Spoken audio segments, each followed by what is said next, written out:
partnering the rise of Africa is in our strategic interest. The many issues that bind us. Around 30 years ago, Nelson Mandela had a dream. In 2015, almost a year after coming to power, PM Narendra Modi shared a similar vision. More than numbers and documents, the biggest outcome is our renewed friendship, stronger partnerships, and greater solidarity. PM Modi was addressing the India-Africa Forum Summit 2015. Closer defense and security cooperation will be a key pillar of India-Africa partnership. Fast forward to March 2023. India hosted African nations for the Africa-India Field Training Exercise, also known as the AFINDEX. It is just one part of New Delhi's Big Africa push. From vaccines to cinema, India wants its presence felt in the continent. But why?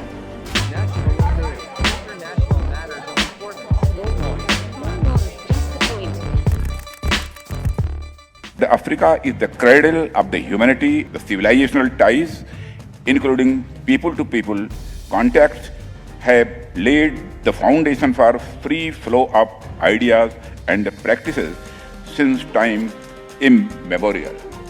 The dragon shadow looms large over Africa.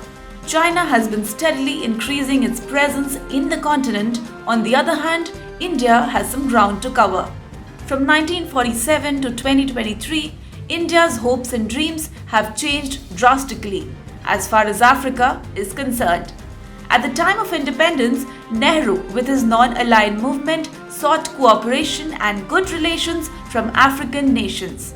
To that end, Nehruvian India supported the freedom struggles of many African nations. In Amrit Kal, Modi's India is looking towards the cradle of mankind with a different, more realistic and forward-thinking goal. India wants Africa's help to clip the dragon's wings. We look forward to further strengthening this relationship through closer cooperation and integration of the armed forces of our countries, and I am sanguine that this will contribute in a major way towards bringing peace, stability and development to all nations in the region.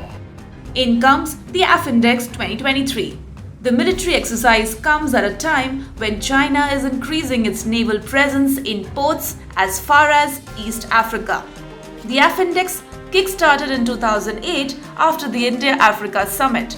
The military exercise focuses on humanitarian and peacekeeping operations with the aim to improve interoperability and readiness of UN peacekeepers.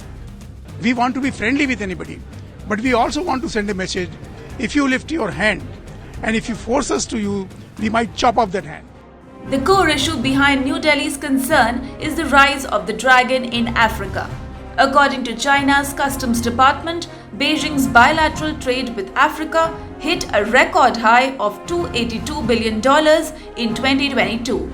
Compared to that, India's trade was under $90 billion in the financial year 2022. But things are changing.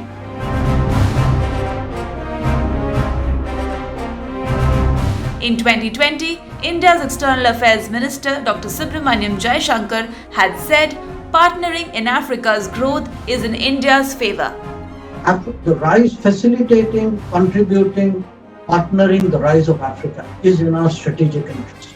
To that end, India has been continuing on its non-aligned path, but ensuring its agenda is served too.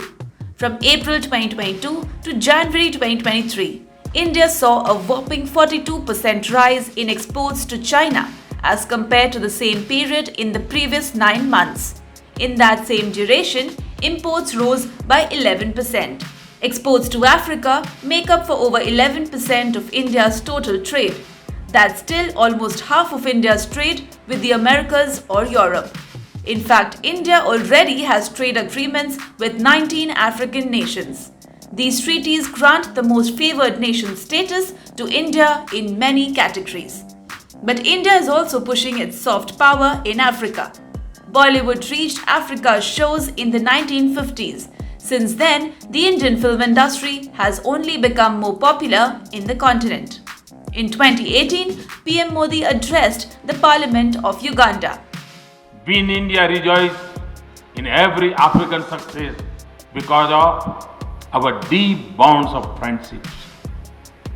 Excellency, India is proud to be Africa's partner. His speech at Kampala made one thing clear: India had set its agenda for Africa. In 2020, when the pandemic hit, India mobilized and sent vaccines and equipment to fight COVID. The efforts did not go unnoticed. India's vaccine diplomacy seemed to have done its job when the president of Guyana said many in Africa owed PM Modi a debt of gratitude. Prime Minister Sri Narendra Modi, we owe you a debt of gratitude. When the world locked its borders and globalization failed, you showed the world that globalization can still succeed and there is still love when the hardest of times hit us. From getting West support against China in the waters to strengthening ties with African nations, India is setting the stage to counter the dragon.